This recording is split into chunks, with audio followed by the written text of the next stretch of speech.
대구시와 경상북도가 출자하거나 출연한 기관에 대한 시도의 인사나 지도관리가 부실합니다. 사례를 통해 알아봅니다.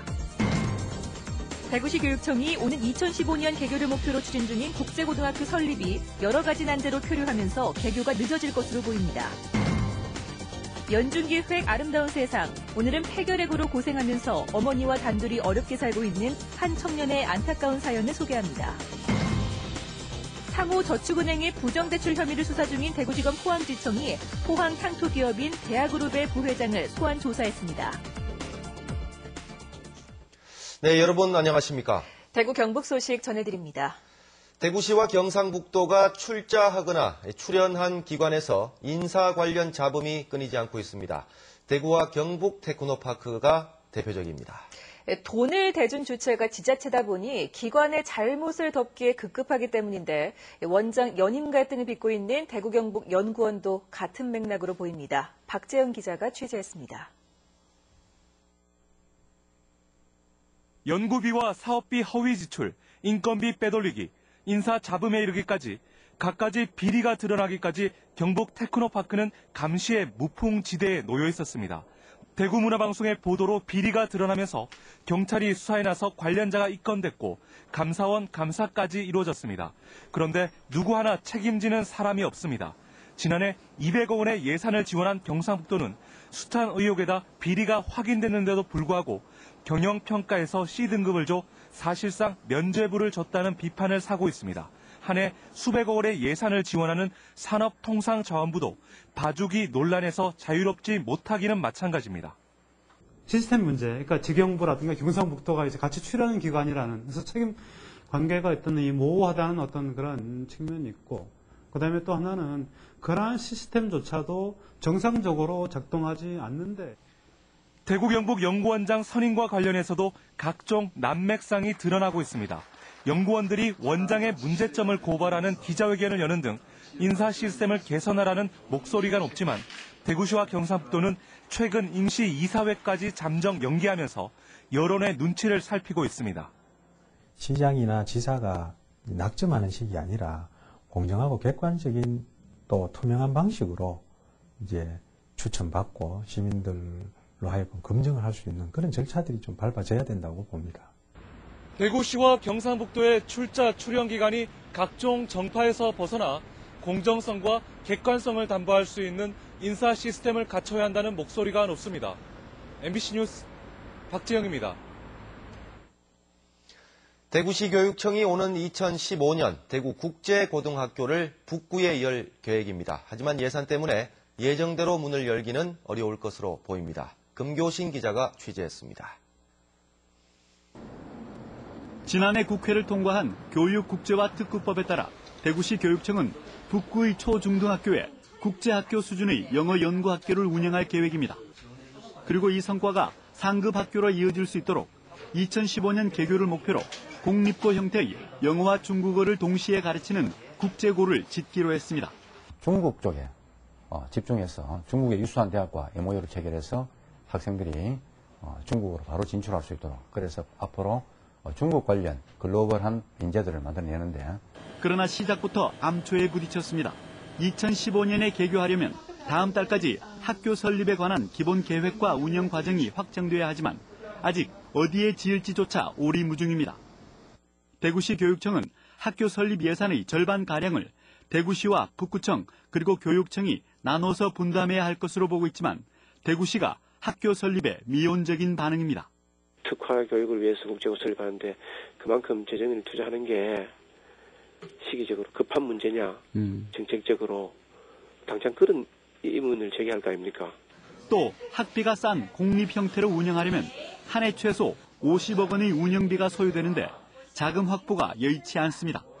우동기 교육감은 대구 화교단체가 장학금을 내기로 협의가 진척됐지만 협상 막바지 단계에 대만에서 중국어가 아닌 대만어를 가르칠 것을 요구해 무산됐다고 밝혔습니다. 또 대구은행에 장학금 출연 의사를 타진했지만 난색을 표하고 있는 것으로 알려져 국제고의 개교 시기는 안개 속으로 빠져들고 있습니다.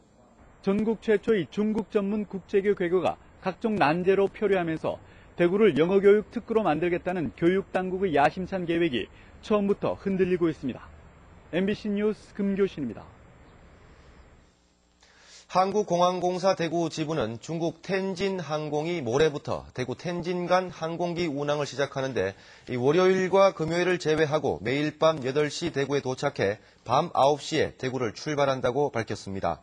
또 지난달 20일부터 중국 장각의 노선을 부정기로 운영하고 있고 상반기에 중국 장사와 타이베이 노선도 운항할 예정이라고 덧붙였습니다.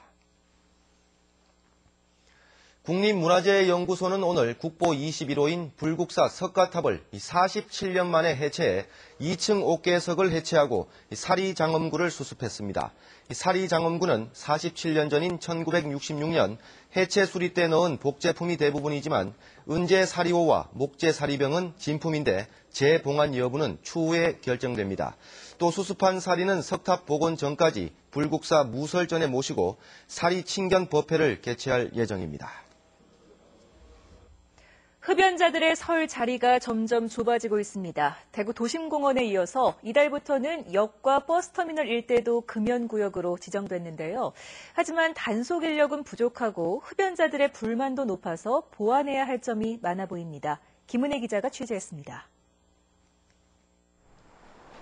많은 사람들이 오가는 동대구역.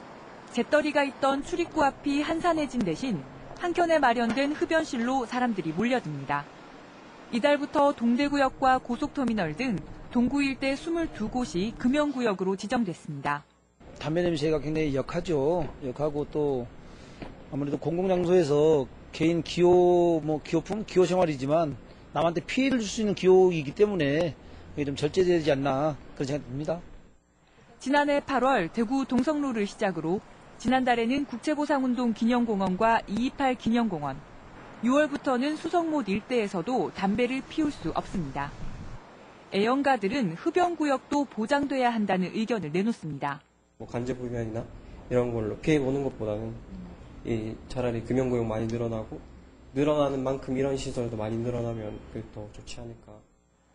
금연 조례의 실효성이 떨어진다는 지적도 계속되고 있습니다. 흡연이 적발되면 과태료를 부과하지만 늘어나는 금연구역에 비해 이를 관리 단속해야 될 인원은 턱없이 부족합니다.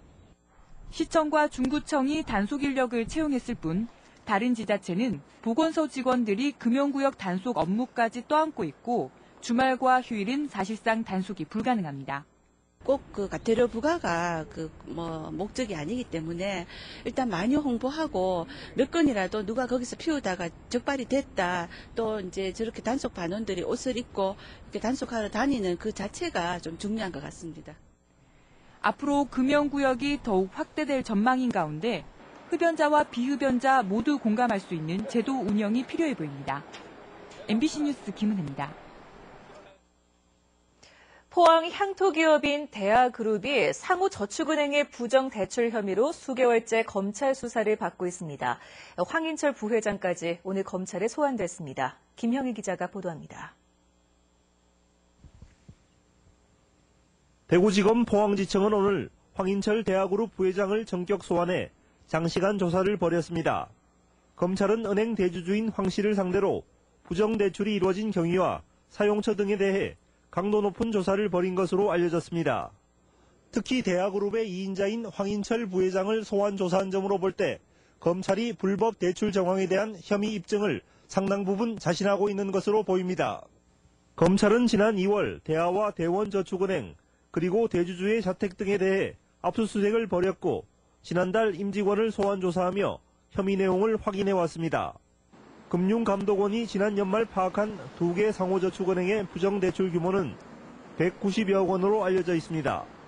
하지만 부정대출 혐의에 대해 은행 측은 검찰 수사가 진행 중이라며 명확한 답변을 할 수 없다고 밝혔습니다. 포항을 대표하는 향토기업의 검찰 수사에 대해 시민들은 재발 방지와 철저한 수사를 주문하고 있습니다. 금융기관의 불법 대출로 공공성이 무너지거나 파산이 되면 지역 경제와 서민 생활에 미치는 악영향은 매우 심각합니다. 대주주들의 무분별한 불법 대출 영향력을 줄 수 있는 제도적 보완 장치가 필요하다고 봅니다. 검찰은 필요할 경우 추가로 부정대출 관련자에 대한 소환 조사를 벌인 뒤 사법 처리 수위를 결정할 방침입니다. MBC 뉴스 김향일입니다. 경주시는 벚꽃이 예상보다 빨리 핌에 따라 축제가 개막하기 전인 오는 5일부터 7일까지 흥무공원에서 벚꽃 미니 콘서트를 개최하고 같은 기간 첨성대 주변에서는 국악 공연과 벚꽃 음악회, 전통 놀이를 열기로 했습니다. 또 6일과 7일에는 보문 수상 공연장에서 지역 음악 동호회 등의 노래와 연주 공연을 갖는 등 오는 12일 개막되는 벚꽃 축제에 앞서 각종 축하 행사를 열기로 했습니다. 코레일 경북본부는 협곡 관광열차의 출발지인 봉화 분천역을 기차 여행의 1번지로 만들기로 하고 역 광장과 주변에 새로운 환경을 조성하고 오는 4일 오후 7시엔 영화제를 여는 등 다양한 이벤트로 분천역을 기차와 함께하는 문화공간으로 가꿀 예정입니다. 코레일은 12일 협곡 관광열차 본격 운행을 앞두고 이달부터 승차권 판매에 들어갔습니다.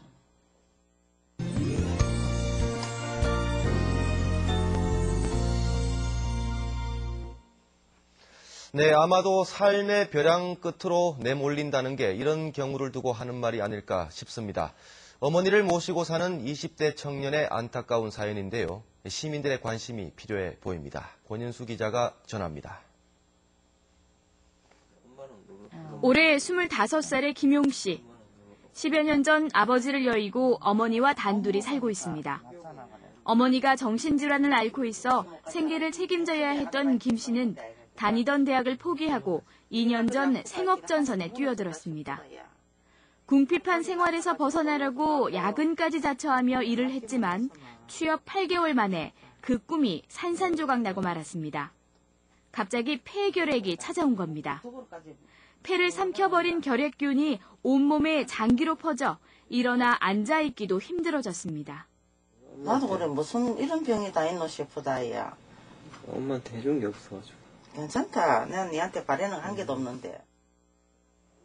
7개월 동안 투병했지만 약에 내성이 생겨 나아지지 않고 키 175cm인 청년의 체중이 웬만한 여자 몸무게보다 적은 42kg으로 줄었습니다.